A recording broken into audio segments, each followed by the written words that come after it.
All right. So welcome to our year-end tax strategy for real estate investors and business owners. And we're your hosts. I'm Josh Baldovino. I am one of Derek's clients.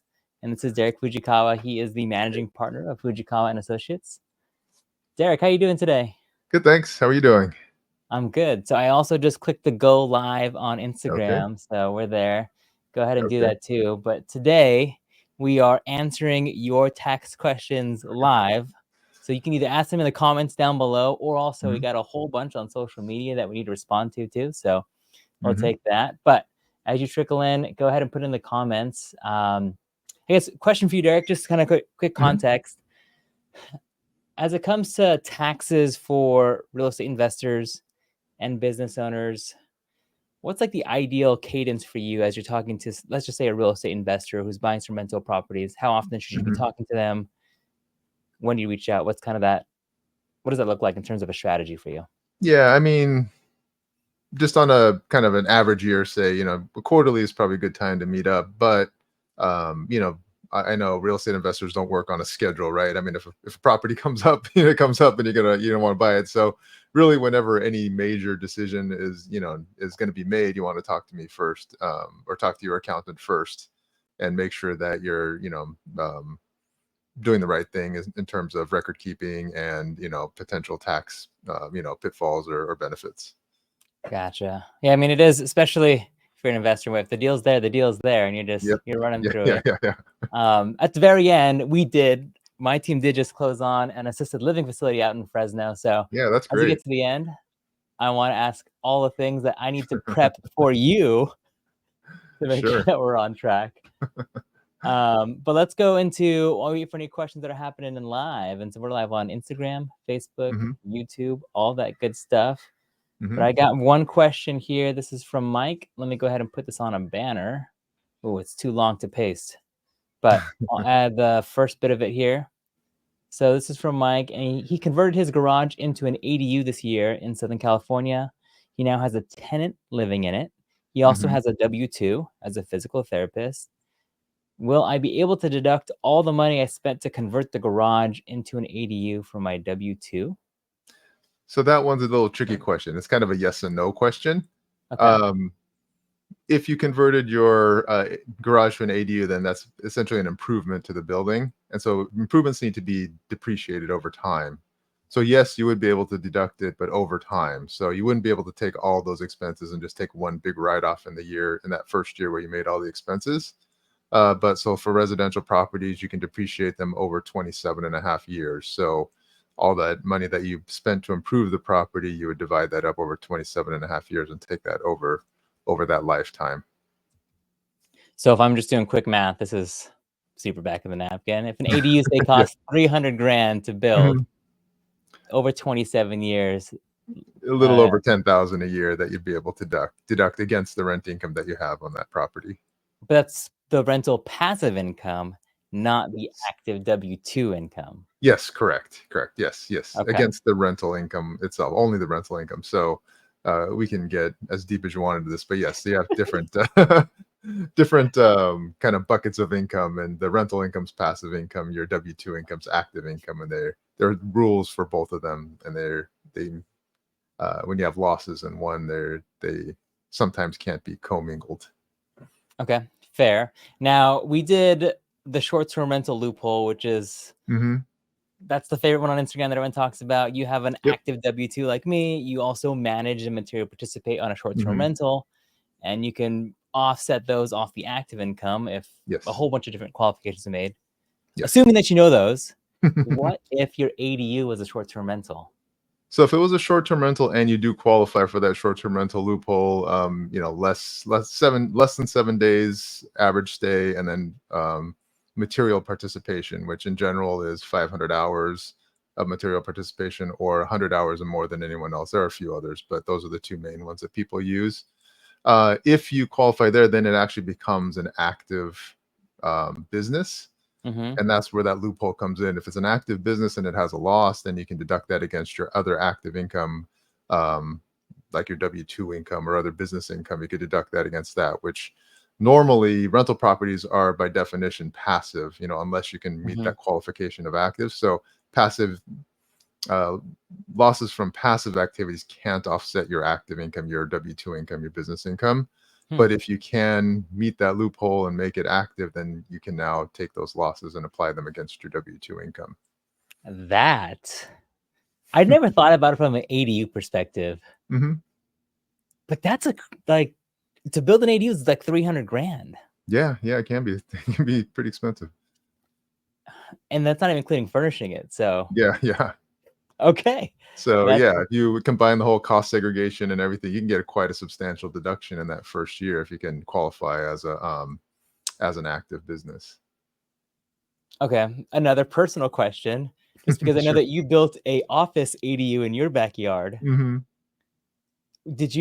How does that work with your business and that ADU? So my ADU in the back, it's a separate structure from our house. So I was able to kind of carve that out from our house, and the cost of that I'm using as a business property. So I'm depreciating that over as a business property. So it's a little bit longer, but it's um but I can deduct it against my business income. So business property or commercial property is 39 years versus 27 and a half years. So it will take me quite a while to depreciate Mhm. this whole shed, but I am whittling it down as the years go by. Interesting. Yeah, I mean, I don't know if you know, we've been doing some consulting for an ADU builder here in the Bay Area, Mhm. and this whole extra tax, potential use of it could be helpful in terms of winning business. Okay. Sure. So again, if you have any questions for Derek, we got him, now before dinner time. So put them in the comments. I got one on my Instagram here from Kathy. And so Mhm. it's hello, I'm an RN, and we got a single family home and turned it into a duplex. Hmm. Let me put the banner on. Here we go. Mhm. 60% of the rents are as a long-term rental, 40% in STR, less than 7 days rental. Can we do a cost seg on the 40% that's an STR? Yes, the portion that's the STR, you should be able to do a cost seg on that piece, as long as you can show that that one side is, you know, has the 7 days or less, Mhm. and that you have to hit that material participation too. So it's not just the days rented, but you have to materially participate. And again, like I said, it's either 500 hours or 100 hours, but more than anyone else. If you have a property manager or something like that, you probably wouldn't hit that one particular rule, the 100-hour rule. But if you're doing, all the cleaning and things like that, and you have over 100 hours or more than everyone else, then you could qualify as a material participating. These are a fun, unique situation. Yeah.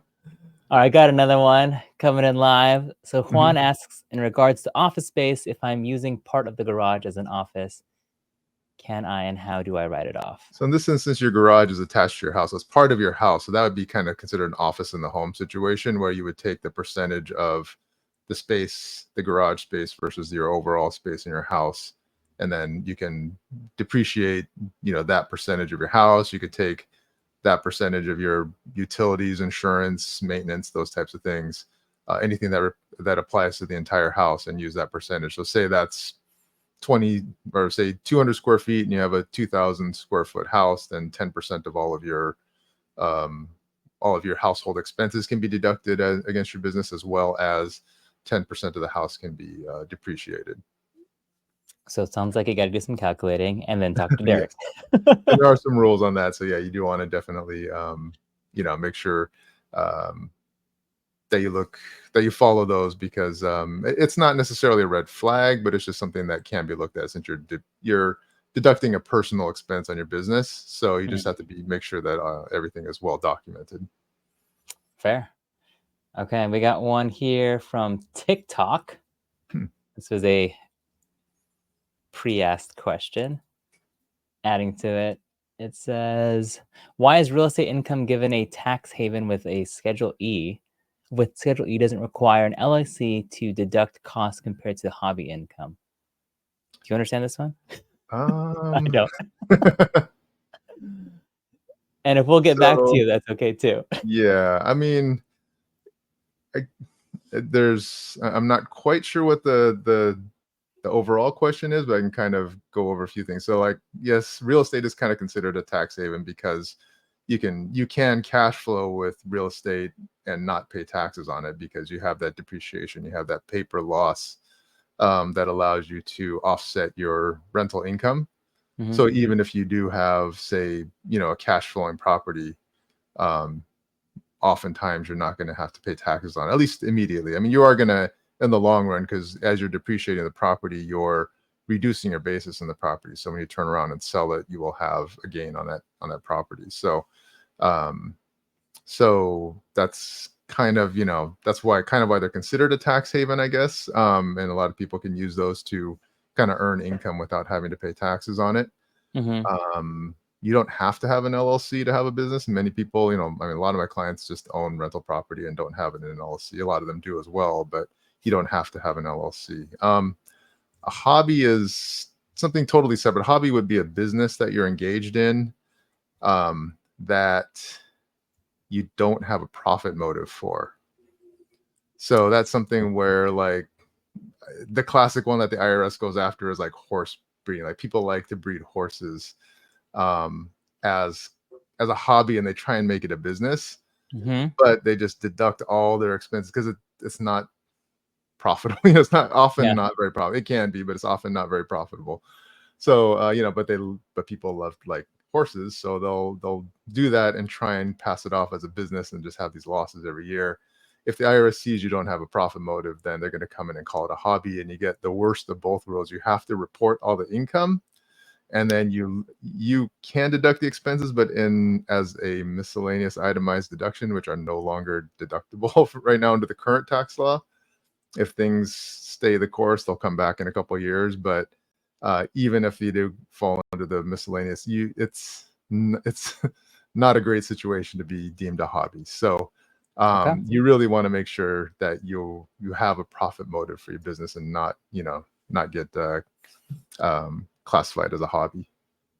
So if you are trading cards or Yeah, breeding some dogs, Dr. yeah. Derek. Okay, you brought up something that sparked a question I'm sure that you get a lot, Mhm. which is when should you open a new LLC? So an What? LLC is more like a liability protection. Mm-hmm. So an LLC generally will not save you any in taxes. Uh, yeah, it's a vehicle to put your assets in that will help, um, give you some liability protection. It may have a few things you can do with it that may help you save a little bit in taxes, but in general, especially with a single member LLC, Mm-hmm. like if you're just going to set up an LLC for yourself for your own property, it gets taxed the same way as if it was not in the LLC. It's going to be in a Schedule C. It's going to be on Schedule E. It's considered a disregarded entity. So there's really not much you can do with it differently than if you owned it outside of an LLC, or had the business or property outside of the LLC. It just provides you that liability protection. And if you're in California, you get to pay $800 for the privilege of doing business in California. So if you're thinking about opening a new LLC, Mhm, that's definitely a question of, do I actually need one or not? mhm. And oftentimes with multiple partners or multiple people in the business, then an LLC is a good idea because you can protect yourself from the Mm-hmm. actions of other people within within the business. But as a single member LLC, there's virtually, really not much difference, tax wise at least. Okay, fair enough. All right, I got one here from Jen Chu. Mhm. Planning to use the STR loophole when evaluating a cost seg service. What factors should I look for? Just the company that quotes me the largest depreciation or has the lowest fees? um, that one, I would talk to other investors and Mm-hmm. get experience with those. The lowest cost is maybe not necessarily going to get you the best result. They may give you the largest depreciation or whatever, but you want a reputable company, someone that's been doing it a long time, someone that has a track record, and just ask them, if their clients have been audited, what's their success rate when they get audited. And yeah, because it it is going to be a red flag on your return if you have a big deduction. So you have to be prepared for that and just make sure that you're, ready. It's not a bad thing to get audited in that. I mean, you can kind of not expect it, but it's not a surprise if you get audited on that because of the large deduction. So you just want to make sure that you have a reputable company that's done the cost segregation so that you have that backup when you have to show it to an IRS auditor. Okay. Again, if you have any questions live, put them in the comments, put them in the chat. This one here is again from TikTok. Ooh, go for it. Pest solutions. That's fun. Adding this one here. So any advice for someone who's starting a new business, maybe some kind of checklist that can help you keep track of what you need to keep track of. We've been talking about that to make a checklist, right? For new businesses. Like, here's what you got to do by the month. I don't have anything in particular. I guess I should probably put something together, but in general, it's mostly just making sure you're doing all the proper filings at the beginning, that when all the due dates are for filing. Certain entities have different due dates. So if you have a multiple member LLC, a partnership, or an S corporation, you have to file your tax return on March 15th, not April 15th. That's one of the big mistakes I see with some people is everyone just assumes April 15th is a tax filing deadline. But if you have a pass-through entity like a partnership, S corporation, multiple member LLC, then you do have to file by March 15th. You can't extend it, but need to file that extension by March 15th. And yeah, just make sure that you have all of your state filings and local filings in order, and then getting a good bookkeeper if you don't like doing it yourself, and having all of your books in order, and making your accountant's life a little easier come tax time. I promise we're gonna work through this together, Derek. I know mine's messy. Not naming any names. Okay, so this one is from Eric Does. Going back to some real estate, what about security dogs to stay at your vacant properties? Can that be used as a business expense? So business expense is defined as ordinary and necessary. So if you can show that you've had security issues and you need these dogs and they're actually,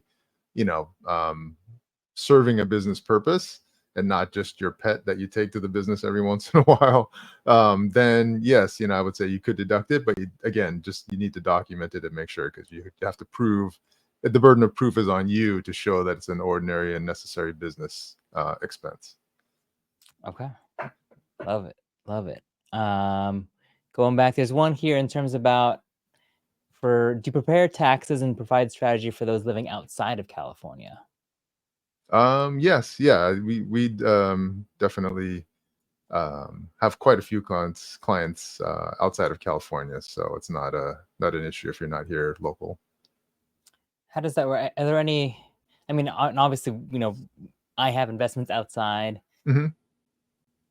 How does that work on your end? Is that really difficult as you go across different states now too? I mean, software's made it much easier, but yes, I mean, we do have to be familiar with filing requirements and things like that with other states. So I just have to keep up with it. And in general, I'll figure, I'll learn about it once I get a client from another state, or a client moves to another state or buys a business or rental property in another state, then I do my research on that state and find out what the filing requirements are and what needs to be done. But the software also takes care of quite a bit of that. Okay. How about international investments?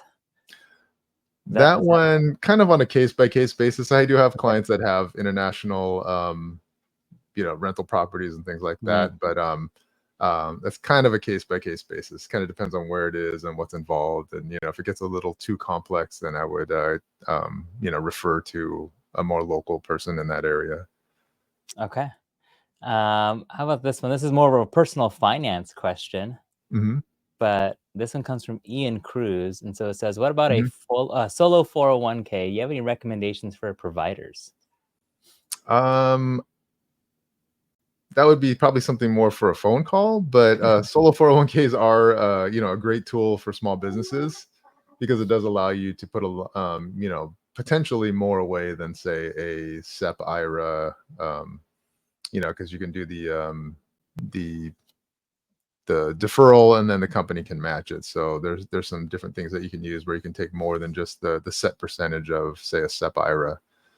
So so it is a great tool. It is a little more work because as it gets larger, you do have to do additional filings. It would have to file a benefit plan tax return once it gets over. I don't remember. I don't do too many of them, so I think it's like over 250,000 or something like that. But Mhm. if you're maxing it out every year, it can get pretty big, pretty quickly. Okay. Fair enough. Well, then Ian, go give him a call. This one's always fun, and I feel like kind of interesting. Do you pay taxes on casino winnings? Yes. So the IRS rule is yes, you have to pay on all winnings. So if you win $10 at a slot machine, you're supposed to report that. Now you only get a W-2G if you win more $1,200 or more. So they don't know how much you win, if it's under $1,200. But technically, you're supposed to report all your gambling winnings. You can deduct your losses against those winnings, but technically, you're supposed to. Now, does everybody? No, but unless you get that $1,200 or more W-2G. But technically, the law states that you're supposed to report all your gambling winnings. Well, on that same notion, I think there's a follow-up question. I wonder if I can win $1,199, so $1 under the limit, cash out, go back, and keep repeating the same process with no forms. Yeah, I mean, if you're lucky enough to keep doing that, keep winning. I guess you could. If you deposit that money into your bank and you get audited, they're going to ask for bank statements, and then if they see a whole bunch of $1,199 deposits over and over again, they're going to ask where this money comes from, and you're going to have to show where it came from, and you could get hit with tax evasion at that point. But yeah, I mean, if you're never audited and you try that, I guess you could get away with it, but I wouldn't recommend it. It's funny, like in the casinos, I remember I used to see jackpots would max out at $11.99, like on something, so that they wouldn't have to give you a W-2G. I don't know if they, I haven't seen that in a while, but I remember seeing some of those where they wouldn't go beyond $1,200. I wonder what the payments, or like if that increased people playing those games just because of that. It might, yeah. Yeah. The people who really, really know. Yeah. At that point, you should probably not go to the casino. Okay.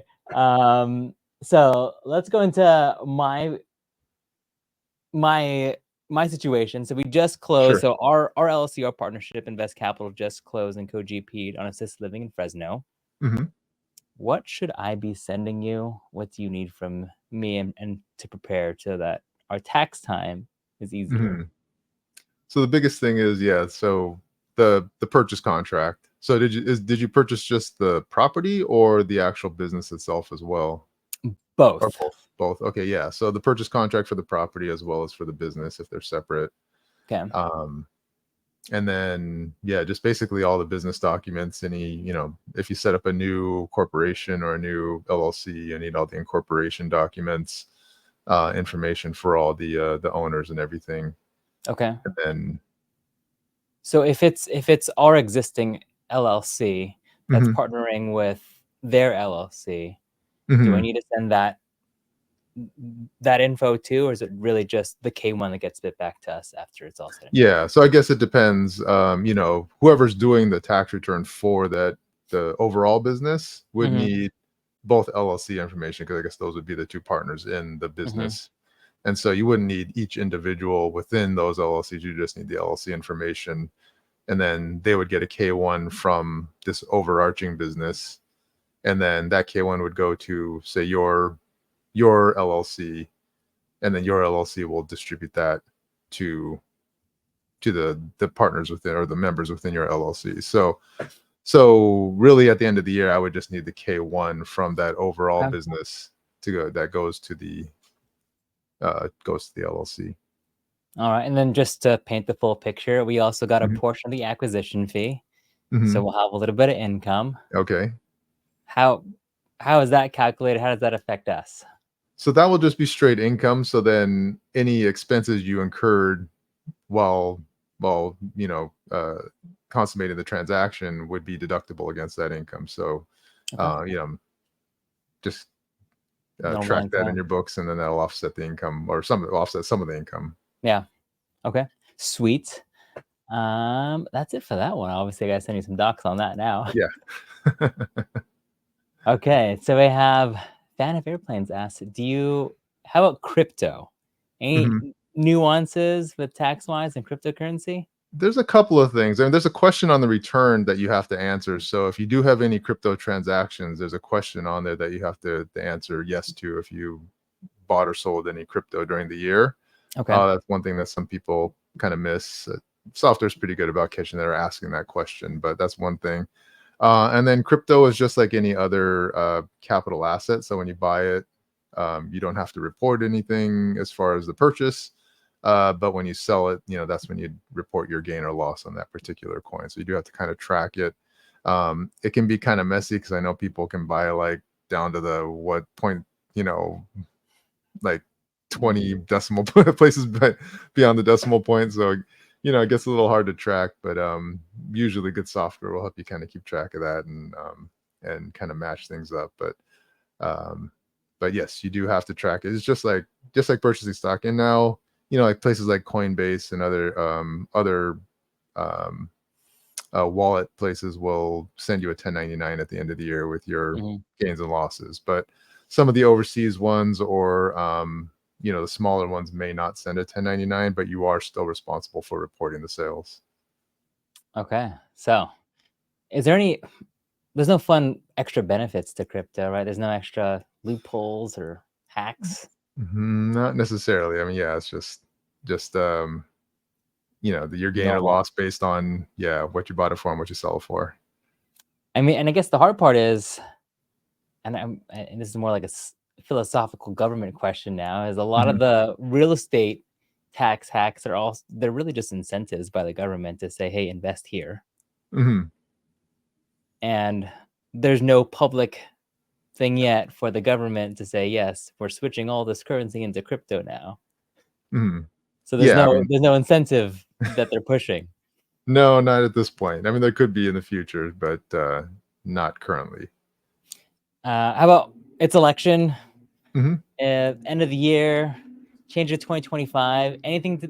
That you have on the radar that is like penciling on the docket? Anything that investors or business owners should be aware of? Yeah, I mean, election years are usually, in terms of from a tax perspective, are usually really quiet because no one wants to introduce anything sweeping or changing. During an election year, they don't want to ruffle any feathers or cause anyone to be upset and not Hmm. vote for them, right? So generally, election years are relatively quiet years from a tax perspective, and this year hasn't been much different. Now, not to say that things can't change after the election and something gets passed, right at the end of the year. Um, the worst is when a new tax law gets passed, say in January or February, and and it's retroactive to the beginning of the previous year, then things become a mess. But and it was a couple years ago where we thought that was going to happen, but it didn't. But yeah, so not a whole lot on the horizon. There is the Tax Cuts and Jobs Act is set to expire at the end of 25, I Okay. believe. So all those, the $10,000 limit on state and local income taxes, the limit on mortgage interest down to 750, a lot of those things that are in that law are set to expire. So they could be extended by Congress. Depends on who's in office at the time and Hmm. what the economy and the environment is like at the time.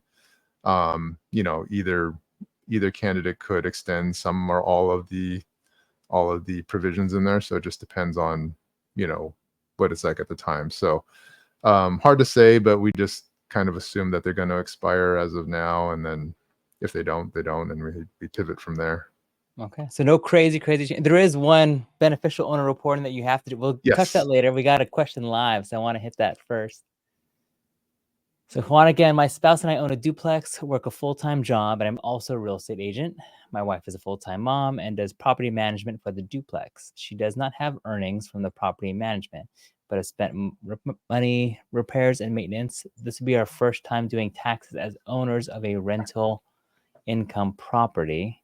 Mm-hmm. There's a question of what is the advice on that? I mean, I guess, Quan, be more specific with the question. And then, or is there a certain ask you have? I guess my Sure. question is, Juan's a W-2, is the agent, but the wife also does property management for the Mm-hmm. duplex. What is the take on her being able to get the real estate professional Yeah, I status? was just going to say this is kind of the classic situation where you could possibly take the real estate professional route. Mm-hmm. So with a full-time W-2 job, it's hard to qualify anyone that has a full-time job as a real, because you have to have at least 750 hours in the real estate business, and that has to be more than your other income producing activities. So if you have a W-2 job that's not in real estate and you're working 2,000 hours, you have to have 2,001 hours in real estate. And that means either you're not sleeping or you're doing nothing other than working in real estate, right? Which is highly unlikely. But if your spouse does not work, then she may qualify. If she can get that 750 hours and if she's not working, that would be more than, other income producing activities. And then she could qualify as a real estate professional, which then all that rental income relating to that would become active income or potentially active losses. And you can deduct that against, the spouse's W-2 income. So this is one of those situations where that could work. Now, again, to be a real estate professional, you have to be very diligent in your record keeping and make sure that you track all of your hours. So if you haven't been doing it now, either go back and make sure that you document everything up to now and through the end of the year. And you have to have that 750 hours in the real estate business, and also have 500 hours of material participation in the property that you have. So just that 750 hours is not, enough if it's not, if it's not directly relating to your potential, your property as well. Okay. Yeah, I mean, I saw that and I was like, oh yeah, that could be a good play. So Juan, definitely if you have any other questions, make sure to reach out to Derek. Going back to the end of the year things, this is, if anyone wants to do anything tax-wise, you have 2 months. Yes. To put it almost in play. Exactly. Yeah. Otherwise, when it comes tax filing time, too late. Sorry for you. Yeah, there's a couple of things you can do, but not much you can do after January 1 passes that will affect your 2024 tax return. So any changes you make, whether it be property acquisitions or large capital improvements to business or equipment purchases, I guess if you are worried about having a significant amount of income and want to figure out what you can do, there's 2 months to then talk to Derek or your CPA. Yeah. Friendly reminder. Otherwise, it's too late. Yep. What about charitable giving? How does that get into the mix? Obviously, a lot of charity galas and event. We're hosting one in 2 weeks. How does that go into the mix in terms of someone's taxes? Yeah. So charity. So gifts to charity are an itemized deduction. So you can deduct it if you itemize. So the standard deduction is roughly about $30,000 for a married couple, $15,000 for a single individual.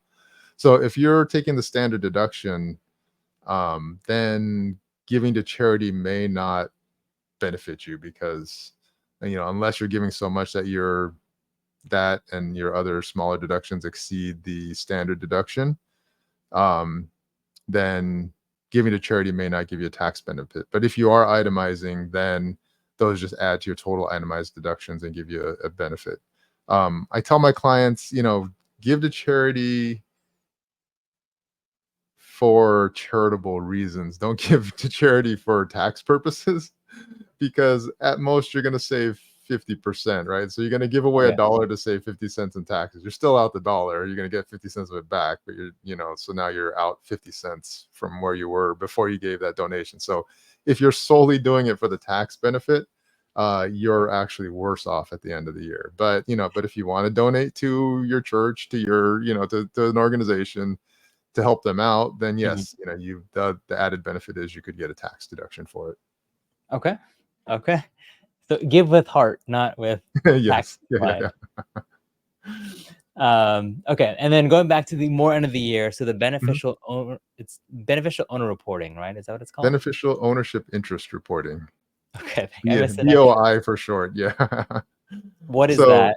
so small businesses, the IRS, not the IRS, actually it's a FinCEN, financial crimes reporting. I forgot what it stands for, but Which hold on, by the way, the website kind of looks like a scam website. So whoever was on the marketing team for that, yeah, it's FinCEN. FINCEN is the organization that is requiring or government organization that is requiring this.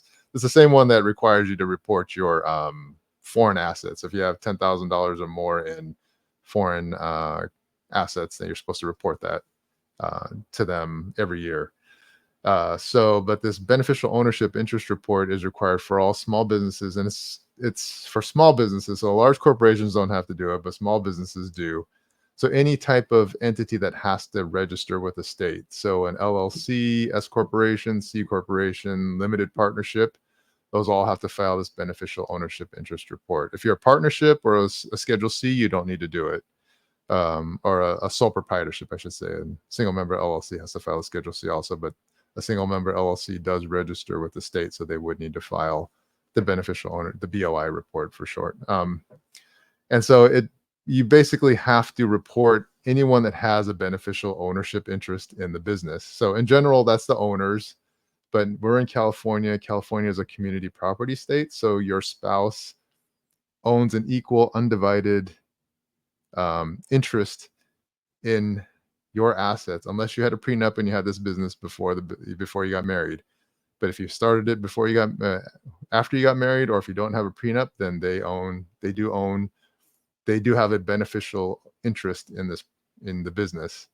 So you need to report yourself as the owner, your spouse as the beneficial owner, any partners, um, and then anyone that has significant influence on the business as well is a Hmm. beneficial owner. So even if you have say a manager for your business that can influence everything but doesn't own anything, they could be considered a beneficial owner. So I would go to the FinCEN website and look at their FAQs and see if anyone in your business could qualify as a beneficial owner. And we'll leave that link down below to add it Yes.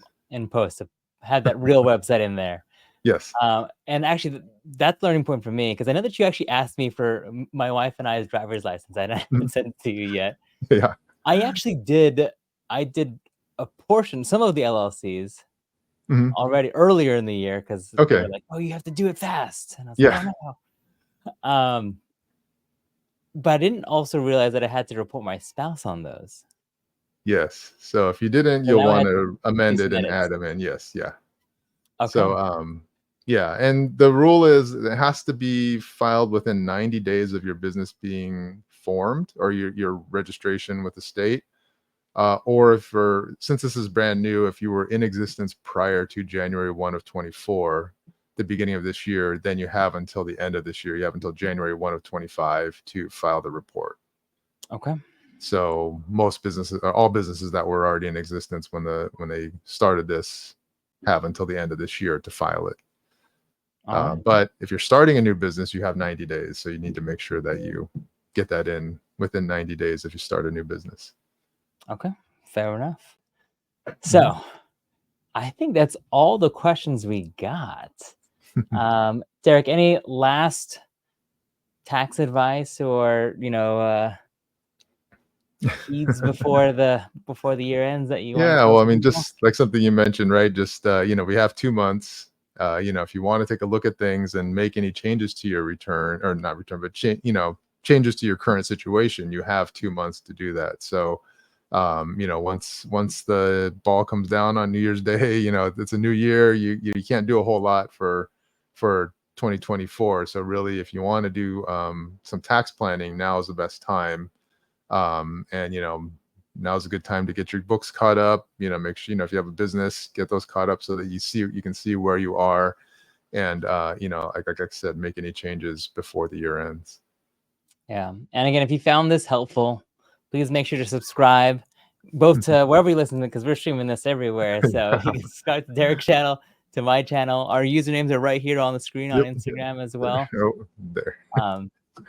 And then if you want to go ahead, and if you have any other questions, Derek does do initial consultations. So that should be already linked down in the description below as well. So if you want to book one of those calls, definitely do that. And then, of course, the last thing is share this. If you have any of this information helpful, share this with your business partners, your spouses, whoever you know that's doing some business work or real estate work. And hopefully you can share a little bit of value with them. But Derek, I appreciate you. I learned a lot today, and we've done a lot of episodes, and I feel like I got a lot of my questions answered. So thank you. No, thank you. And for the rest of you guys, go ahead and binge watch the rest of Derek's videos there. You can search if you're opening real estate, if you have long-term rentals, multifamily, syndications, all up there. Just search through his channel. And some of those even also have real case studies of my own properties, and we just break it all down. So if you're curious to see what those look like, you can go ahead and search on his channel. And for the rest of you guys, I will see you guys on the next video. Great. Thank you.